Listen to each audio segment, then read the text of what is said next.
Ngayon po ay gagawa tayo ng fermented juice para sa ating mga manok. Ang una na po natin sangkap is sili. Siling manghang yan, kaya lang di pa hinog. Molasses, oregano, malunggay, distilled water, molasses, at blender. Yan po ang gagamitin natin. Kasi napakamahal po ng vitamins. Isipin nyo, lagi tayong bumibili ng vitamins para gumanda ang ating manok. Isipin nyo, magkano po ang isa nyan? Magkano po isa nyan? Bibili ka lagi ng ganyang gamot. Yan ang kailangan ng manok natin. Kaya ngayon, para maging maganda, kapit tayo, yan po ang gagamitin natin. Konting sipag at tiyaga lang para makapaglaga ng tinolang manok. Okay po, simulan na natin.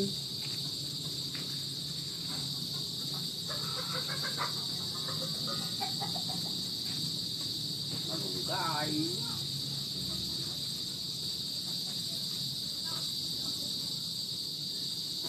sili, tubig,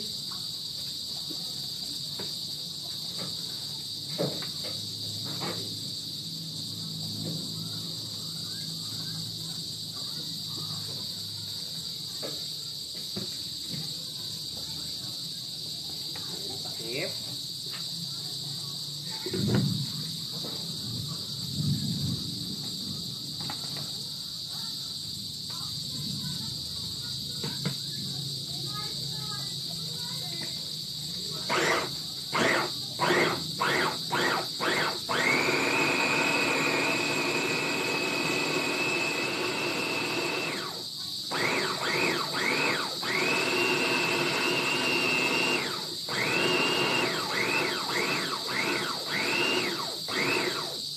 okay.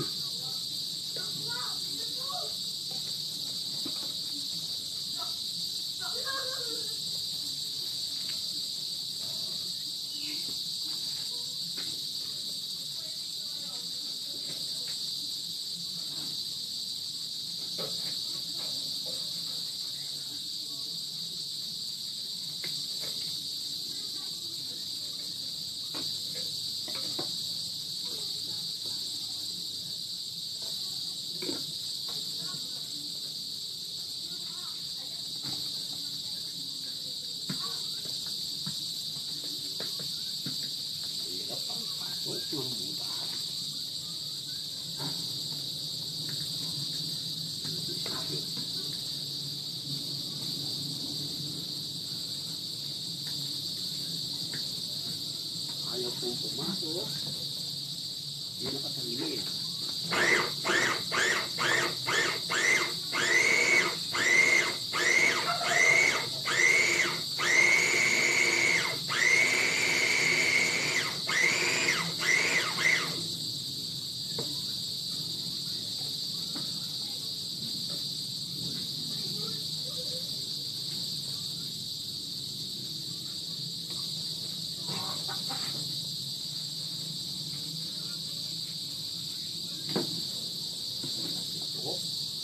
Marami na siya.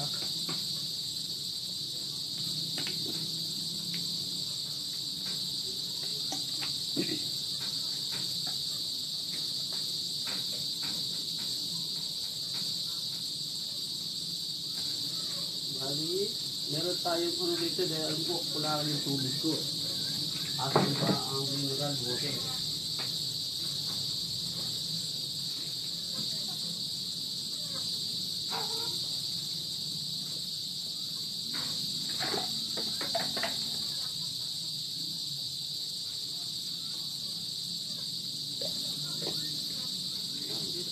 Yan, nakasentro. Kaya mahirap ng ipasok.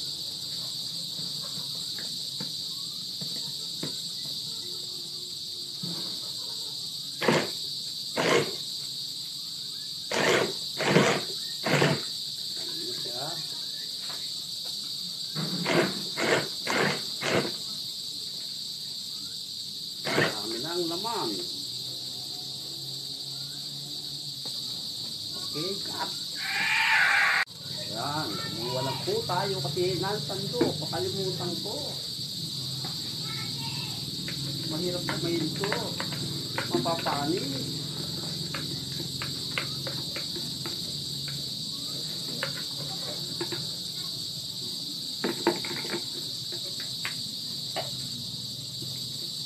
Kasi po pag nilagay natin ang buo-buo, pahirap. Hindi kagad magkakatas. Maganda yung ganito kaya sa ibababad mo ng buo. Yan, kung wala ka nga, wala kang ganitong gamit, talaga magtataga kang magkastaan.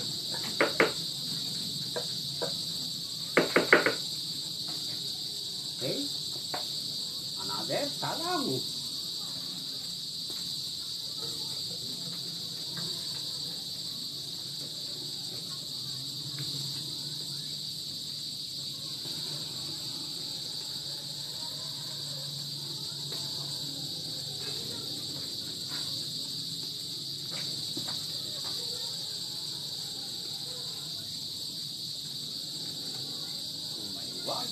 Mas magandang maraming mulasis para fermented na fermented siya.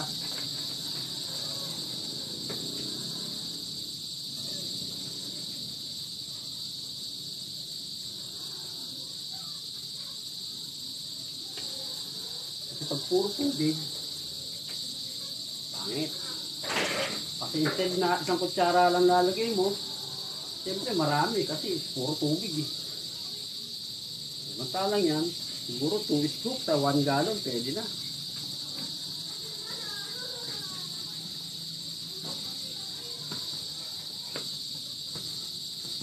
Okay. Begin.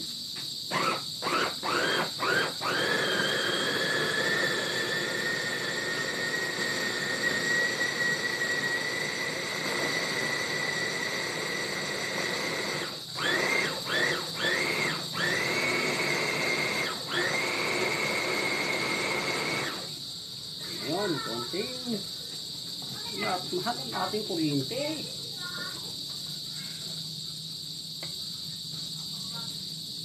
Sarap.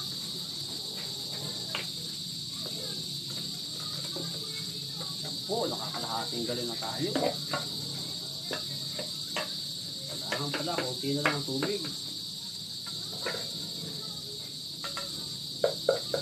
Puno lang ating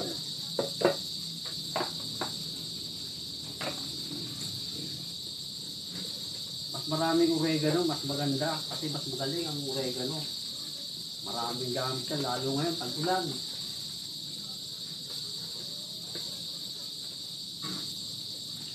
Hanapin yan.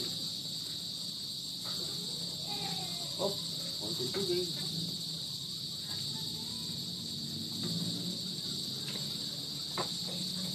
Again, muna kasi para masarap, matamis.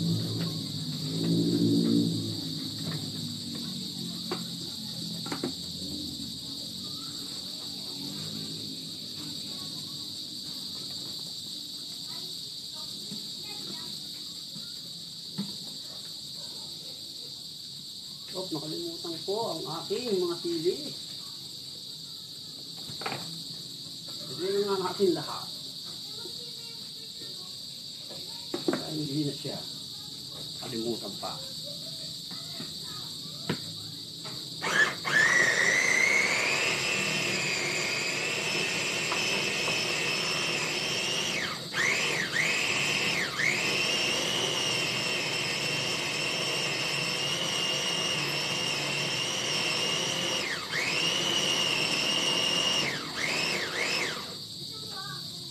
Okay, tapos na.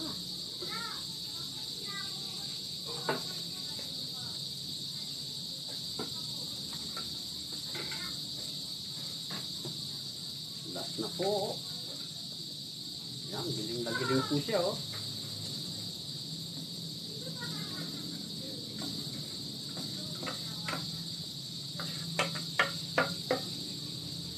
Ako, mapupuno na po ang ating fermented juice. Sakto-sakto.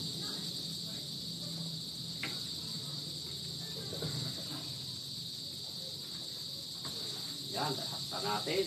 Dahil na po siya. Sakta natin.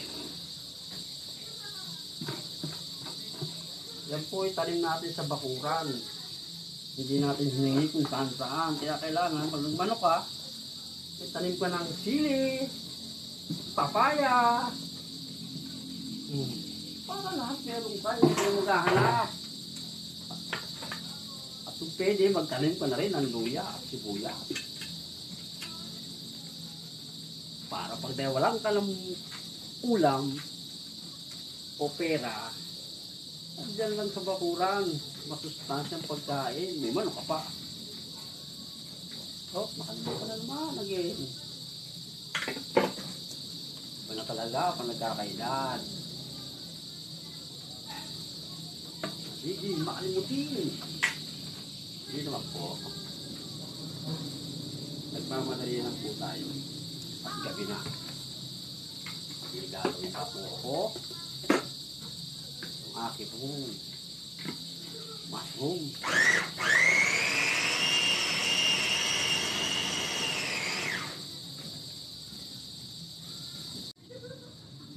Po.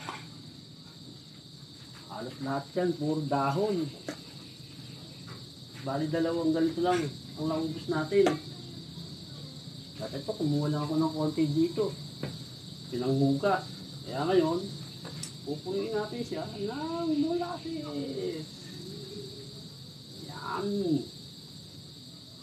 Kailangan, Dad, baka bili ka uli. Para marami tayong mamuwang. Fermented, pati pagkain.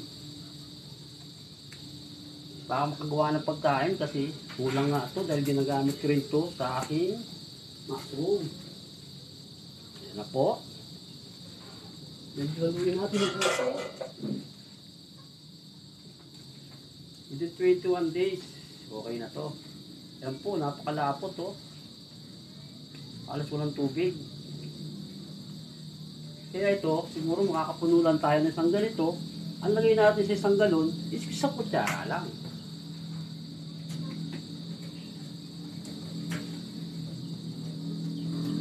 Po. Ayos, alright. Sabi nga ng ating kaibigan, okay, alright. Magandang buhay. At ito pa, pag nagtakip ka, kailangan mo masyadong maigpit. Kasi, maglalabas pa ng ano yan.